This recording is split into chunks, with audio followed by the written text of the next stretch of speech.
எதுக்கு உட்காந்து அழுதுகிட்டே இருக்கிறீங்க? எதுக்கு உட்காந்து சோர்வு அப்படி சொல்றாங்க இப்படி சொல்றாங்கன்னு சோர்ந்து போனேன்னு சொல்றீங்க? அப்படி சொல்லக்கூடாது. டிப்ரெஷன் ஆயிட்டேன். இந்த டிப்ரெஷன் வார்த்தை தெய்வ பிள்ளையுடைய வாயிலிருந்து வரக்கூடாது. நம்ம எதுக்கு டிப்ரெஷன் ஆகணும்? நம்ம கூட இருக்கிற இயேசு எவ்வளவு பெரியவர்.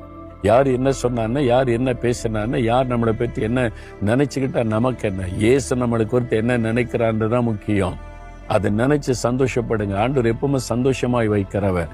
எதுக்கு துக்கமா இருக்கிறீங்க? உங்க சந்தோஷத்தை ஒருவன் எடுத்து போட முடியாது. அதுக்கு என்ன செய்யணும்? நடக்கிற எல்லா காரியத்துக்கும் ஸ்தோத்திரம் பண்ணுங்க. கரம் வைத்துங்க, ஸ்தோத்திரம் பண்ணுங்க. ஆண்டவரே, பாடுகளுக்காய் ஸ்தோத்திரம், நிந்தைகளுக்காய் ஸ்தோத்திரம், நெருக்கங்களுக்காய் ஸ்தோத்திரம், அவமானங்களுக்காய் ஸ்தோத்திரம், உபத்திரவங்களுக்காய் ஸ்தோத்திரம், பொய்யான குற்றச்சாட்டுகளுக்காய் ஸ்தோத்திரம், எனக்கு வந்திருக்கிற எல்லா நெருக்கங்களுக்காய் ஸ்தோத்திரம், எல்லாவற்றிற்காய் ஸ்தோத்திரம். சாத்தானே, என் சந்தோஷத்தை உன்னால் கெடுக்க முடியாது. என் இயேசு என்னை எப்பொழுது சந்தோஷமாய் மன மகிழ்ச்சியாய் வைத்திருக்கிற ஆண்டவர். இயேசுவின் நாமத்தில் நான் களி கூறுகிறேன்.